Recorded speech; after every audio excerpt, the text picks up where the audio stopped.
And we are in a series called Personal Prisons, and we are in week 3 already. And we've been sharing from Matthew's Gospel in chapter 16, where Jesus speaks and his words are recorded. And he says this, he says to a disciple called Peter, "I will give you the keys of the kingdom of heaven.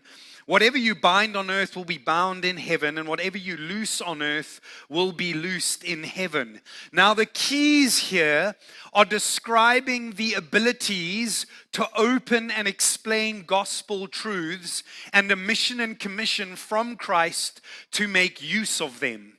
So what Jesus was saying here is, I've given you the authority of the gospel of the good news.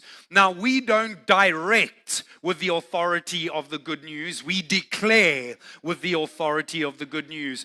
And we would see that after Peter was told this by Jesus, he would take the authority to declare the good news and he would declare it to 3,000 people that would be cut to the hearts and ask, how can we be saved? Now, what this means for you and I is that we carry an authority in God's word and good news, both to declare outside of ourselves in extending the kingdom, but also to declare internally when we're guarding our hearts, because many of our thoughts and feelings will often set themselves up against God's truth. The authority of the keys given to us is not just to extend the kingdom externally, it's to guard our hearts internally. As Romans chapter 12:2 in the New Testament tells us,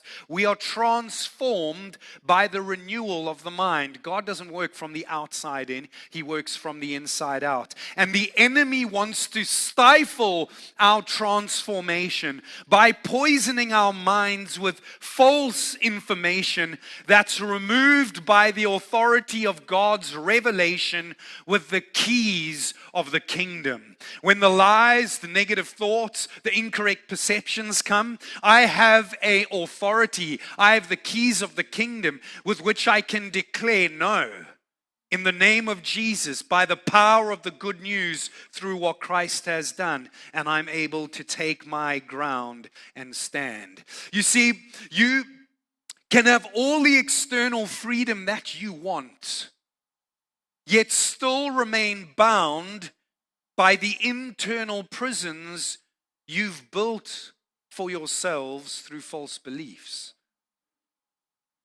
This series has been inspired by a book that was written by a Christian author and psychologist, speaker, Dr. Edith Eger. And she writes, as a psychologist, as a mother, grandmother, and great-grandmother, as an observer of my own and others' behavior, and as an Auschwitz survivor, I'm here to tell you that the worst prison is not the one the Nazis put me in. The worst prison is the one I built for myself. As a follower of Jesus, the prison is in your mind, but God has put the key in your hand.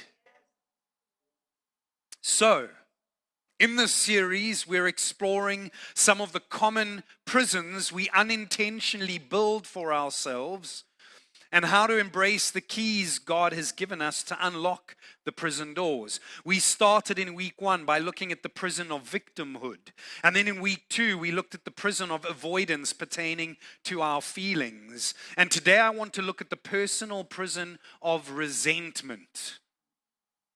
Resentment, which is one of the biggest disruptors of intimacy in relationships. One of the enemy's strategies in coming against us is to keep us from intimacy with God and with others. And resentment is one of the ways this can happen. Jesus said in Matthew's Gospel, chapter 12, verse 27, "A town or family splintered by feuding will fall apart." Some versions say, "Kingdom divided amongst itself will fall." Now, resentment can cause relationships to fall apart and then keep us imprisoned and away from intimacy with both God and with others. Now, when it comes to resentment, psychologists tell us that at first you feel angry that you're not being treated fairly or that your needs are being ignored. They say over time this snowballs into disappointment, bitterness, and hard feelings. Resentment is chronic anger and irritation. Now, Dr. Edith Eger in her book wrote and said, when we're angry, it's often because there's a gap between our expectations and reality. We think it's the other person, or maybe the circumstance, that's trapping and aggravating us. But the real prison is our unrealistic expectations. We see this in the documented pages of history in the Bible when the Pharisees, the teachers of the law, resented Jesus because he didn't meet their expectations of what the coming Messiah should look like based on what they understood of the Old Testament. They developed a resentment that would eventually lead them to crucify him. It's interesting that the issue here with the Pharisees and Jesus wasn't with Jesus, it was with their unmet expectations of what the coming Messiah should have looked like. It wasn't Jesus that needed to change. It was them. Resentment is often caused because there's a gap between our expectations and reality. And then one of our defaults in dealing with resentment is to leave those irritating people and places we resent so much, only to repeat the resentment pattern somewhere else. You see, if you never heal from what hurt you, you'll blame everything and everyone for the blood you're bleeding all over them.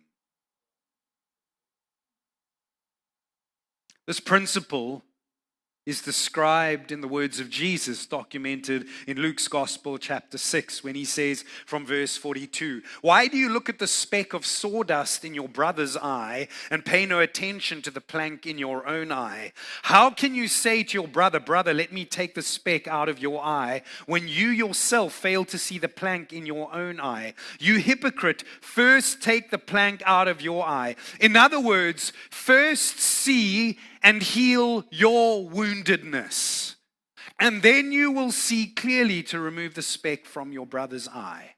When we feel resentment, often the change that needs to happen is not with the places and people around us, but with the expectations, assumptions, and emotions within us. And this truth is seen in the life of a young man documented in the pages of the Old Testament in the Bible from the book of Genesis. His name was Joseph. Many people that know nothing about God know about Joseph and his Technicolor Dreamcoat.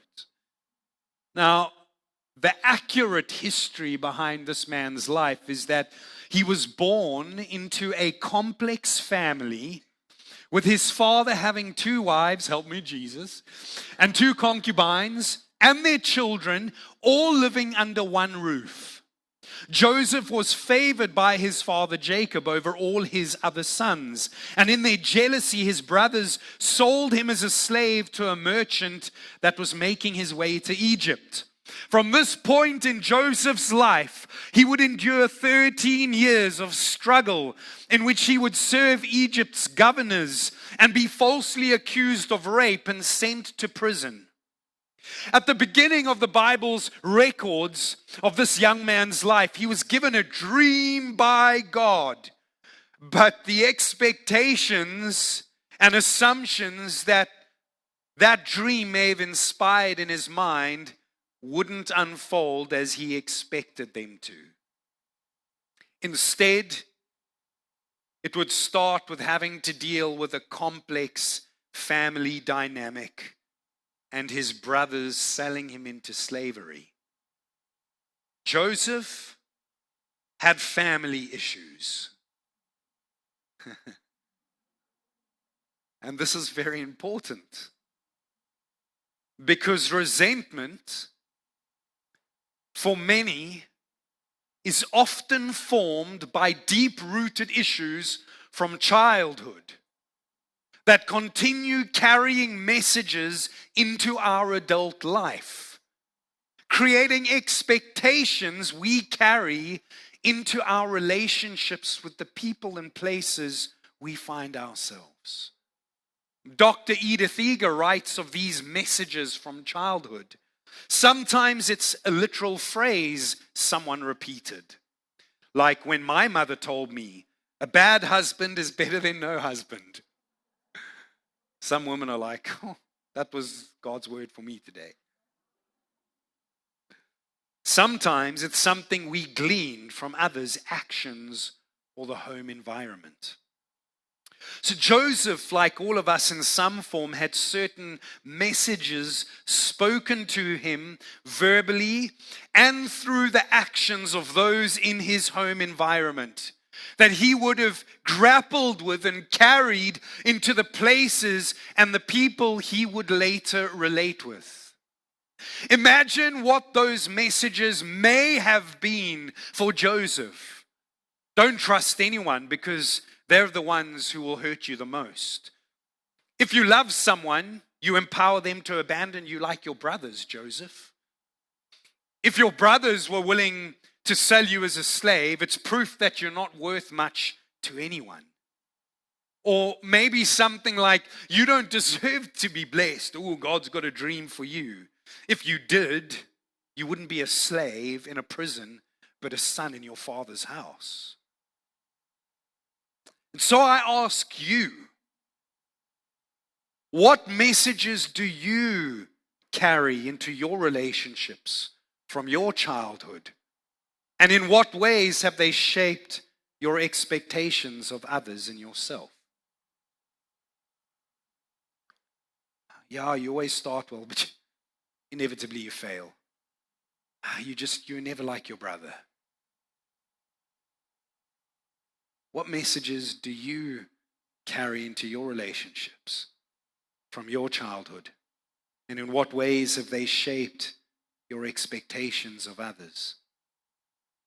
Now, Joseph, as a young man, was experiencing many unpleasant, unmet expectations, from the God-given dream of an abundant life to being sold as a slave by his own brothers and then imprisoned over false accusation. The guy was really not expecting this to be his reality based on everything he had believed God had for his life.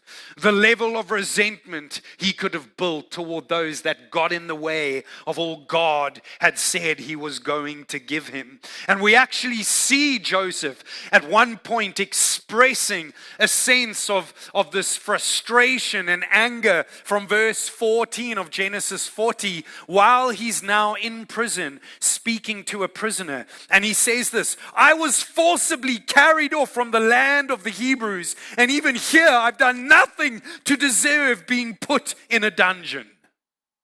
Think of his words in light of psychologists describing resentment. At first, you feel angry that you're not being treated fairly or that your needs are being ignored. This was clearly how Joseph was feeling. I don't deserve to be in this dungeon. This is unfair. But Joseph didn't allow his feelings to be directives he was to follow, but rather data to be explored. And in the midst of exploring the emotions he was feeling, he was able to avoid falling into the trap of resentment. See, Joseph could have very easily have focused on blaming his brothers and the Egyptian officials for his situation and built up anger and resentment toward them. But although he acknowledged acknowledged the unjust way he had been treated. He didn't focus on changing the places and people around him. He focused on the change required inside himself. You see, the person that he shared that frustration with, in the words of verse 14, was a prisoner who had had a dream and was asking someone to interpret it while he was in prison. And Joseph, who was also in a prison, had been gifted by God to interpret dreams. And so he chose to serve this prisoner, a cupbearer to the Pharaoh, by interpreting his dream. Even when Joseph found himself in places with people who didn't meet his expectations outwardly, he still kept his focus on giving what he had of himself internally to others. And here's the interesting thing. 2 years after this period of Joseph's life, the cupbearer he had served in prison now was released and would hear Pharaoh asking in frustration for someone in his kingdom to interpret a dream he had had. This cupbearer would remember the 2 years before, this guy in prison that chose to give of himself internally, even though none of his expectations had been met externally. And he said, Pharaoh, I know this guy called Joseph. He would go on to suggest Joseph to Pharaoh. Therefore, Pharaoh summoned Joseph from the prison, and Joseph interpreted Pharaoh's dream. His gifting and wisdom was seen, and Joseph was elevated into governorship of Egypt. He was elevated off the platform of the palace, because instead of resenting in the prison because of what was happening around him, he focused on what he had and what God was doing in him.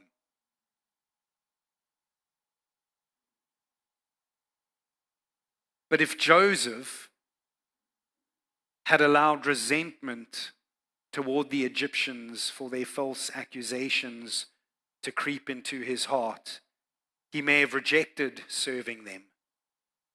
He may have rejected standing before Pharaoh and interpreting his dream, sabotaging his own potential and remaining in prison. Resentment could have kept Joseph in a literal prison, and resentment can keep you in an internal prison too. And this is important to understand, because the places and people you resent in your life may be those by whom God is elevating you into the fullness of His promise. I hate this. I never wanted to be here. These people just irritate me all the time. I could just have change.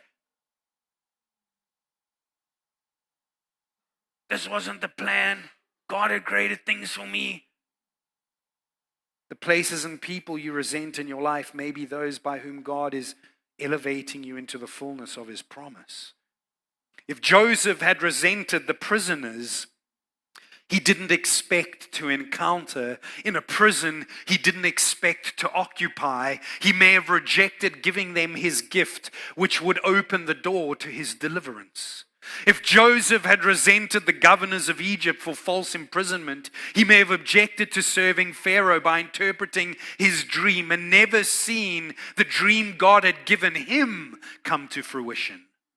Joseph acknowledged his feelings of unfair treatment, like we read about when he spoke to the other prisoner.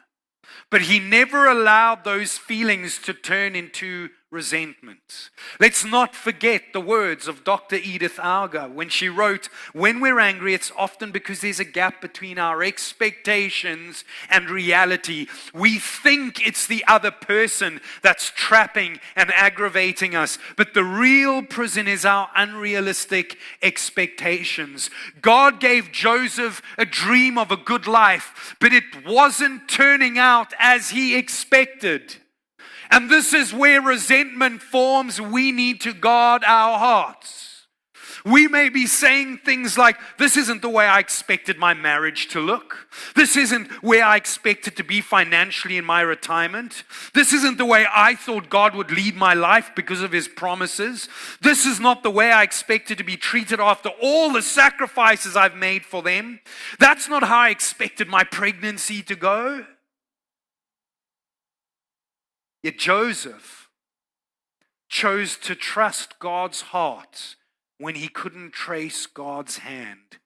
And in doing so, he never assumed man had any power to keep him from the promises of God, which he'd expect to come to fruition in God's timing.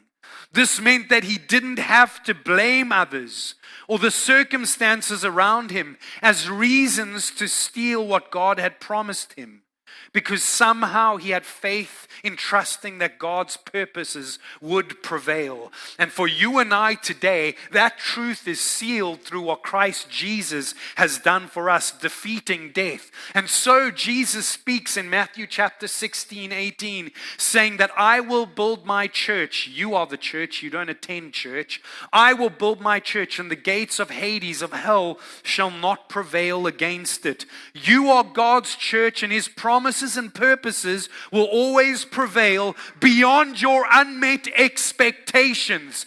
This is why we focus not on changing the places and people around us in resentment, but working on what's inside us, like Joseph.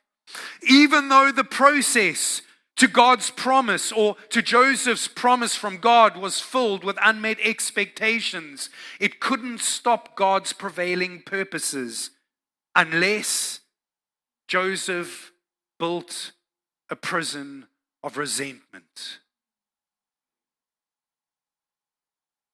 In fact, Joseph didn't only keep the focus on what needed to change inside of himself, instead of resentfully trying to change others, but he reflected the same empathy toward others whom he could have resented with the same love and grace that Jesus shows toward us.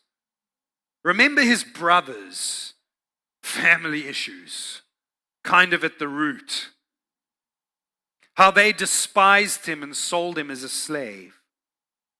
They were the ones who had started all this suffering for Joseph. How many of us are sitting now despising one individual in our past, blaming them for the destiny we are now despising?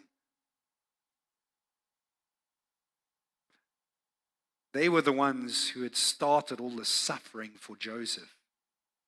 Yet he conquered resentment. Joseph conquered resentment with empathy, which is the ability to understand and share the feelings of others.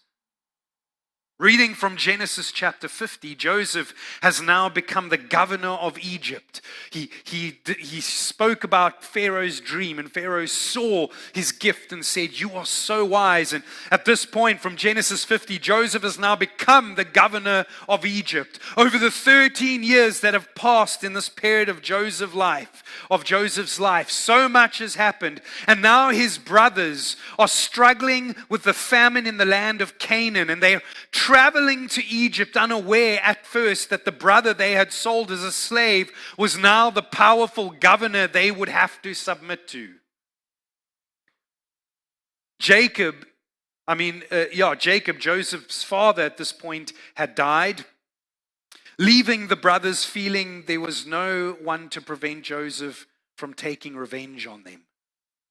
They go to Egypt, they're like, "Oh my word, the brother we tried to sell as a slave is now the boss. Dad's not here. He's going to kill us." It tells us in Genesis chapter 50, verse 15, when Joseph's brothers saw that their father was dead, they said, "What if Joseph holds a grudge against us and pays us back for all the wrongs we did to him?" They expected Joseph to take revenge out of resentment. So they sent word to Joseph saying, your father left these instructions before he died. This is what you are to say to Joseph. I ask you to forgive your brothers the sins and the wrongs they committed in treating you so badly. Now please forgive the sins of the servants of God your father. These sons were expecting Joseph to take revenge on them and were therefore asking for forgiveness. Think about mankind guilty of sin, asking God for forgiveness. Now we read of Joseph's response to their plea. When their message came to him, Joseph wept. Instead of wiping them out with resentment, he wept with compassion. But Joseph's weeping was only a foreshadow of the tears that would be shed later by Jesus in the New Testament as he empathized with a family mourning the loss of a loved one called Lazarus. It tells us in John's Gospel, chapter 11:35, Jesus wept. It then records how Jesus responded by raising the dead Lazarus back to life. And that same empathy for the dead Lazarus would now be revealed by Jesus to all men as he later in his life hung on the cross, looking at those who had crucified him, not resentfully blaming them for their evil acts or vile sin, but declaring in the midst of the suffering they caused, as recorded in Luke's Gospel 23, forgive them, for they know not what they are doing, Father. Like Lazarus was raised from the dead, Jesus' crucifixion would defeat death for all man, so we could all be raised from our death. As Jesus did for us, so Joseph in the Old Testament had done for his guilty brothers. The verse continues. His brothers then came and threw themselves down before him. We are your slaves, they said. But Joseph said to them, don't be afraid. I am in the place of God. And verse 20 concludes, you intended to harm me, but God intended it for good to accomplish what is now being done, the saving of many lives. That statement from Joseph, saying that you might have intended to harm me, but God intended it for good. That statement reveals that Joseph didn't resent the places and people he had encountered because he understood that God's purpose for his life couldn't be hijacked by the power of other people and places. He believed in the prevailing purposes of God instead of blaming others for his unmet circumstances. And you might be in that place right now. God, this isn't what I expected. It might have been a person growing up that treated you a certain way. You've applied that in expectation to your spouse or your friends. Well, I expect you to be like that. My dad always was like that with my mom. And you're now having to grab all this. And you resent certain things. That you got to go back and say, what are those messages I need to work through? Maybe I'm the one that needs to change instead of focusing so much on trying to change other people and other places. Because somehow, even if you're in a place of unmet expectations right now, it is not a sign that you've missed what God has for you. Because He will build your life, because you are His church, the ecclesia in the Greek, which is people. And He says His purposes will prevail to the point where not even hell could hold them back. Neither could sons selling a brother as a slave. Neither could the bars of a prison cell for Joseph. And so somehow he understood the sovereign hand of God would work even in his unmet circumstances. He understood that the only prison that would keep him from the promises of God would be his resentment toward people and places he didn't expect in his life. And so he chose to not fake to make. He identified his feelings. He spoke to the cupbearer. I don't deserve to be here. But he also was aware that his feelings were not directives to follow, but data to explore. And in processing, he said, I know that The authority of the good news is that my God will build his church and the gates of hell will not prevail. Neither will these prison gates. So I won't resent this part of the process I didn't expect. His promises are greater.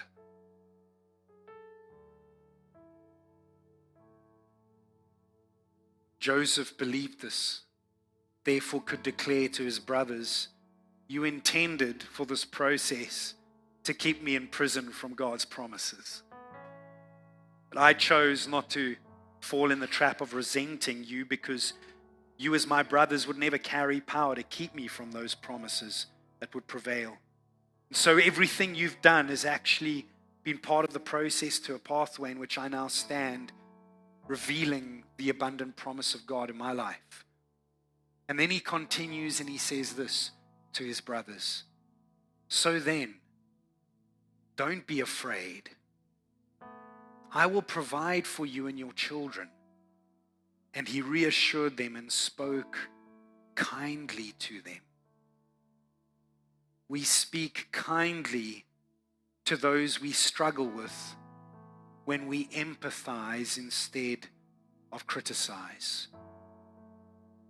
In an article I was reading, there's a psychologist, Scott Beer, and he said, I once thought of resentment as a failure in problem solving, but now I think it's a battle for empathy.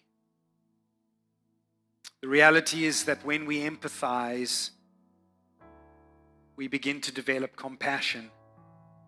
When we develop compassion, we feel compelled to help the very perpetrators we could be resenting. Just like Joseph did with his brothers. Just like Jesus did with us. And so as we land, 3 thoughts to take away in grappling with resentment in our lives. Number 1, identify why you're angry and how you've been treated unfairly. Working through resentment doesn't mean you pretend stuff didn't happen to you. Process it. Joseph identified his unfair treatment by others, and he grieved as he spoke to the cupbearer. Secondly, appropriately accept the places and people around you that you would prefer to run from. Now, I put the word appropriately there, because if you're married to a man who's beating you, come say hi to me and I'll call my elders and we'll give him a visit. I'm not talking about emotional abuse. I'm not telling you accept abuse. But just make sure it's not you rather than the people around you. And in that case, you need to appropriately accept the places and people around you that you would prefer to run from. Joseph had to accept he couldn't change the unexpected prison place or the people around him, but he could focus internally on God's purposes for him. This allowed him to minister to those he may have resented. And as we said earlier, it would be one of those very people he ministered to whom would open the door to his elevation into God's promises. When I think of this in Joseph's life, I remember the words written in the Old Testament book of Zechariah, chapter 4, verse 10, which says, do not despise small beginnings. Oh, this is pathetic. I hate this. These people don't despise. Hang in there. You might need to accept people and stop resenting them. And then the third thing, once we've identified what's been done to us unjustly, we've accepted the things we can't control in terms of the places and people around us. We stop resenting and begin to just accept. And thirdly, we can begin empathizing with the people that we've resented. Joseph empathized instead of criticizing, both with the prisoners looking for someone to interpret their dreams and with his brothers who had sold him as a slave. Like Jesus did for us, loving us unconditionally and dying the death we deserved, Joseph would choose to empathize with those he could have resented, saving them from starvation. And that empathy for his perpetrators actually empowered him to reconcile himself and others. You see, resentment could have kept Joseph as much a slave in God's current blessing as he was when he was sold by the hands of his brothers in the past. So as I land, an article that I recently read said there is a saying that when you resent somebody, you become his or her slave.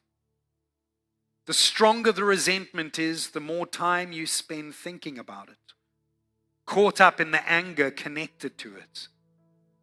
This is a form of mental, emotional, and spiritual bondage.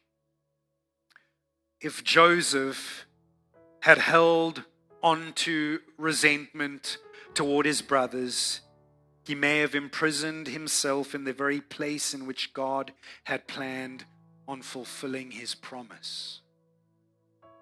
The prison is in your mind, but God has put the key in your hand.